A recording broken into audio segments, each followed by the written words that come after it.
भगवद गीता अध्याय 13 क्षेत्र और क्षेत्रज्ञ।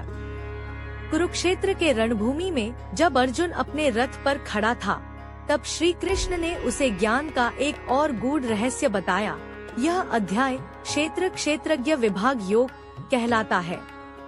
यह आत्मा और शरीर के संबंध का रहस्य खोलता है। श्री कृष्ण ने कहा, हे अर्जुन, यह शरीर क्षेत्र फील्ड कार्यस्थल है और जो इसे जानता है वह क्षेत्रज्ञ नोअर ऑफ द फील्ड है। प्रत्येक जीव में क्षेत्र और क्षेत्रज्ञ दोनों हैं, परंतु मैं जो सब प्राणियों में स्थित हूँ परम क्षेत्रज्ञ हूँ। अर्जुन ने जिज्ञासु होकर पूछा, हे माधव, कृपया मुझे बताइए कि यह क्षेत्र क्या है, उसका स्वरूप कैसा है और यह क्षेत्रज्ञ कौन है।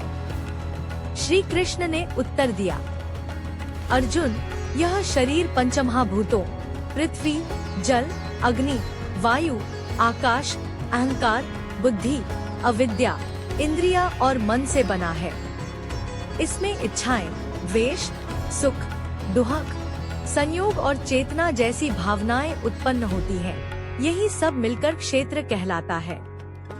फिर उन्होंने क्षेत्रज्ञ का वर्णन किया, जो इस शरीर को मेरा समझकर नहीं, बल्कि मैं इस शरीर का साक्षी हूँ, यह जानता है, वही क्षेत्रज्ञ है। वह आत्मा है जो अमर, अविनाशी और सदा शुद्ध है। शरीर जन्म लेता है, बदलता है, मरता है, पर आत्मा कभी नहीं मरती। इसके बाद भगवान ने सच्चे ज्ञान के लक्षण बताए। विनम्रता, अहिंसा, क्षमा, सरलता, गुरु की सेवा, आत्मसंयम, वैराग्य, जन्म मरण जरा व्याधि के दुख का विचार, विषय भोगों से विमुक्ता, निरहंकारिता, यही सब ज्ञान है। जो इन गुणों को अपनाता है वही सच्चा ज्ञानी है। फिर श्री कृष्ण ने बताया कि ज्ञान का विषय क्या है। जिसे जानने से अमरत्व की प्राप्ति होती है, वही सच्चा ज्ञेय ज्ञान का लक्ष्य है। वह ब्रह्मा है, अनादि, निर्गुण, सर्वव्यापक और सब में एक समान स्थित। उन्होंने कहा, यह परम सत्य सब प्राणियों के भीतर है, फिर भी उनसे परे है।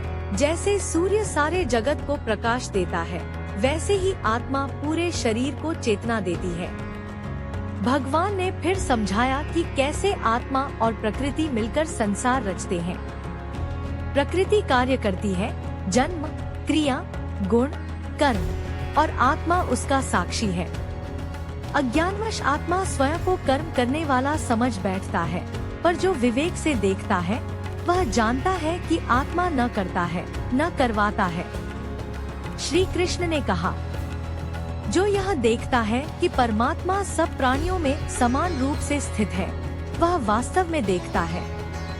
ऐसा ज्ञानी व्यक्ति किसी से द्वेष नहीं करता, किसी से आसक्ति नहीं रखता और जन्म मरण से परे हो जाता है। अंत में भगवान ने कहा, हे अर्जुन, जो व्यक्ति क्षेत्र और क्षेत्रज्ञ का भेद समझ लेता है, जो जान लेता है कि यह सारा जगत प्रकृति और पुरुष आत्मा के संयोग से उत्पन्न हुआ है, वह सच्चा ज्ञानी है।